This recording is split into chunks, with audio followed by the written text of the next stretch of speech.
इंद्रजित सावंत यांच्यासोबत पत्रकार प्रशांत कोरटकर यांची जी काही व्हायरल झालेली क्लिप आहे ती प्रसार माध्यमांच्या अनुषंगानं पुढे आलेली आहे आणि त्यावरून हा वाद पुढे गेलेला आहे.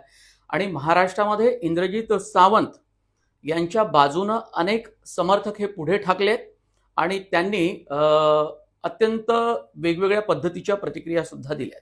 मुळात मुद्दा असा आहे की अभिनेते सोलापूरकर यांनी विश्व मराठी साहित्य संमेलनामध्ये जो वाद ओढवून घेतला, त्यानंतर हे वादळ शमत नशमत तोच छावा चित्रपट प्रदर्शित झाल्यानंतर प्रशांत कोरटकर यांची ही व्हायरल क्लिप पुढे आली आहे.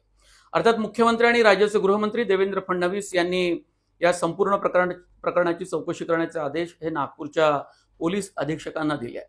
पण यानंतर प्रशांत कोरटकर यांनी प्रसार माध्यमांसमोर आपली प्रतिक्रिया व्यक्त केली आणि ते म्हणाले, ही क्लिप माझी नाही, या क्लिपमधला माझा आवाज नाही आणि मुळात माझा इतिहासकार इंद्रजित सावंत यांच्यासोबत कोणत्याही प्रकारचा संबंध कधीही आला नाही.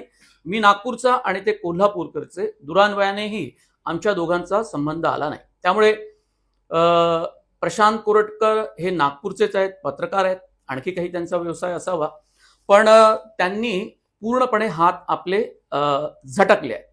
असं सगळं जरी असलं तरी पोलीस मात्र त्याचा तपास करतील, न्यायबुद्धीने तपास करतील अशी अपेक्षा इंद्रजित सावंत यांनी व्यक्त केलेली आहे.